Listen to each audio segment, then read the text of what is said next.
This is Iraq. The year is 2003. The world is watching. A war is about to begin.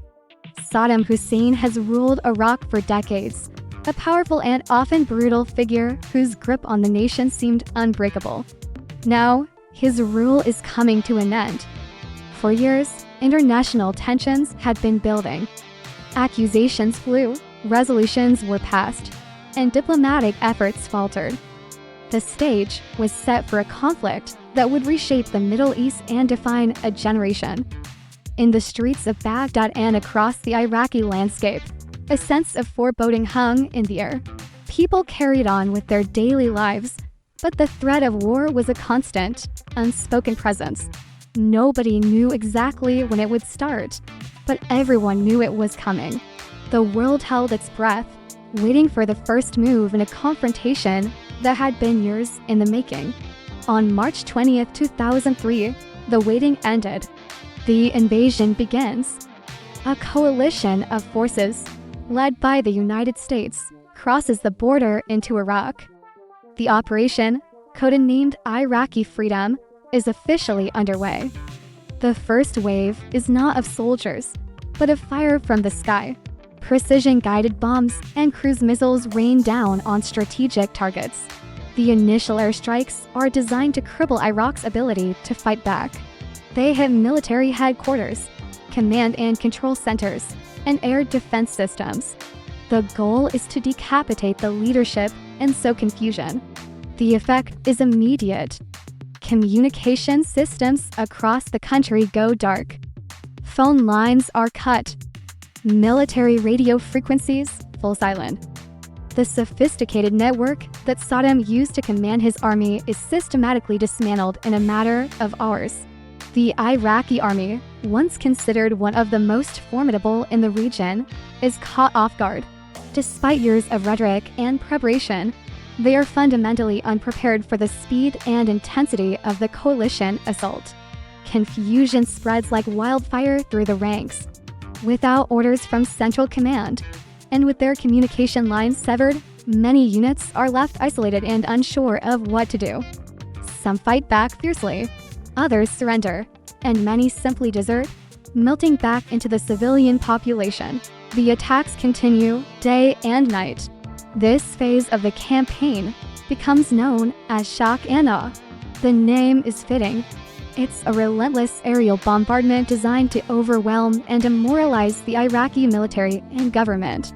Bright, deafening explosions light up the night sky over Baghdad. For those on the ground, it's a terrifying spectacle.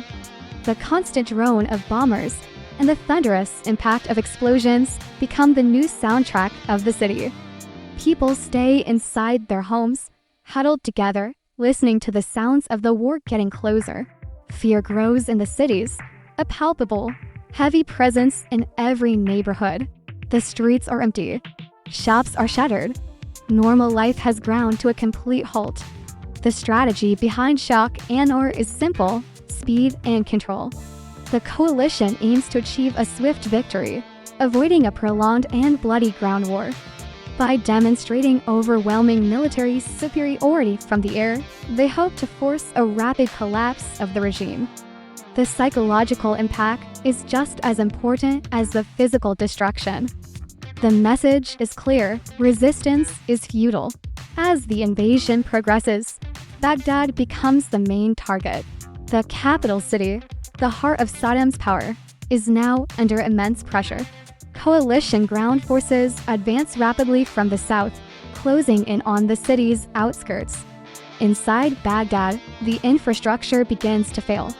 The relentless bombing campaign damages power plants and water treatment facilities. Electricity stops, plunging the city of millions into darkness each night. Clean water becomes a scarce and precious commodity. People line up for hours to fill containers from wells or tanker trucks. Normal life completely ends. Schools and offices are closed. The once bustling markets are deserted. The routines that once structured people's days are gone, replaced by a simple, anxious routine of survival. People wait. They listen to their battery-powered radios, trying to piece together what is happening from the competing narratives of international news broadcasts and the defiant messages still being aired by Iraqi state media. Nobody knows what will happen next. Will the coalition forces enter the city? Will there be a bloody street-to-street battle? The uncertainty is a form of torture in itself. In the midst of the chaos, Saddam Hussein appears on state television. Looking resolute, he delivers a televised address, vowing that Iraq will resist the invaders. He calls on the Iraqi people to defend their homeland and promises that victory will be theirs. It is a classic display of defiance, aimed at boosting morale and projecting an image of control. Then, just as suddenly as he appeared, he disappears. This public address is one of his last. He vanishes from public view, retreating into a network of secret bunkers and safe houses. As Saddam goes into hiding, so does his government. Clear orders stop coming from the top. The centralized command structure that he had so carefully built over decades simply ceases to function. Military leaders, regional governors, and Ba'ath Party officials are left in the dark. Without direction from their leader, they are paralyzed. The government, for all practical purposes, stops functioning. The state apparatus that had controlled every aspect of Iraqi life for a generation begins to dissolve, leaving a power vacuum in its wake. On April 9, 2003, less than 3 weeks after the invasion began, Baghdad falls. Coalition forces enter the city, facing only sporadic and disorganized resistance. The final defense of the capital, which many had feared would be a long and brutal battle, never materializes. The Iraqi army has largely disintegrated. With the arrival of American tanks in the heart of the city, government control officially ends. The symbols of the old regime are the first to go. In a moment broadcast live around the world, a giant statue of Saddam Hussein in Firdos Square is pulled down by a crowd of Iraqis with the help of a U.S. Marine recovery vehicle. It is a powerful, symbolic moment marking the end of an era. The old system collapses. Ministries are abandoned. The secret police headquarters are empty. The entire structure of Saddam's rule, built on fear and loyalty, has crumbled to dust. For the people of Baghdad, it is a moment of mixed emotions, relief, joy, fear, and profound uncertainty about what the future holds. With the collapse of the regime comes a new problem. There is no police. There is no authority. The institutions that maintain law and order, however repressive they may have been, are gone. In the days and weeks that follow the fall of Baghdad, a security vacuum emerges. Government buildings, hospitals, museums, and libraries are left completely unprotected. Chaos spreads through the streets. Widespread looting begins. People, some driven by desperation and others by opportunism, ransack public buildings, carrying away anything of value. The Iraqi National Museum, home to priceless artifacts from the dawn of civilization, is plundered. The National Library is set on fire. It is a period of anarchy and destruction. People are confused and disoriented. After decades of living under a totalitarian state where every action was monitored, they are now faced with a complete absence of rules. The country has no direction. The liberators have become occupiers, but a new Iraqi government is nowhere in sight. The old order is gone, but a new one has not yet been born. While chaos reigns in Baghdad, a massive manhunt is underway. Saddam Hussein is missing. He is designated high-value target number 1. Coalition forces, particularly elite special operations units, search everywhere. They raid suspected safe houses, such palaces, and comb through the vast network of bunkers he had built across the country. They follow every lead, no matter how small. As the search continues, former officials from his government are systematically rounded up. These individuals, many of whom are on the infamous most wanted Iraqi playing cards, are arrested and interrogated. Information is collected slowly, piece by piece. Intelligence analysts work around the clock, trying to build a picture of Saddam's support network and possible hiding places. But Saddam remains hidden.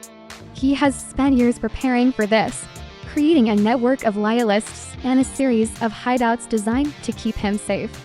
For months, he successfully evades one of the most intensive manhunts in modern history. Then, in December 2003, nearly 9 months after the fall of Baghdad, there is a breakthrough. Acting on intelligence from a captured associate, U.S. forces zero in on a specific location near Saddam's hometown of Tikrit.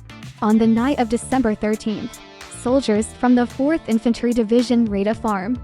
After a thorough search, they discover a camouflaged hole in the ground, a spider hole just big enough for one person. Inside, they find a disheveled and bearded Saddam Hussein. He is captured without a fight.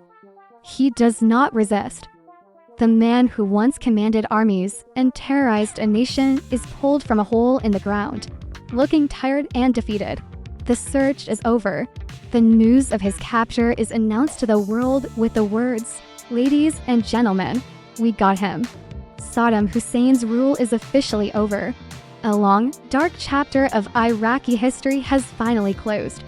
The capture of the dictator is a moment of catharsis for many Iraqis and a major victory for the coalition. But Iraq's problems do not end here. In fact, in many ways, they're just beginning. The fall of the regime has unleashed sectarian tensions and created a power vacuum that extremist groups are eager to fill. The country is facing a long and difficult road ahead, marked by insurgency, political instability, and the immense challenge of rebuilding a shattered nation. The future remains uncertain.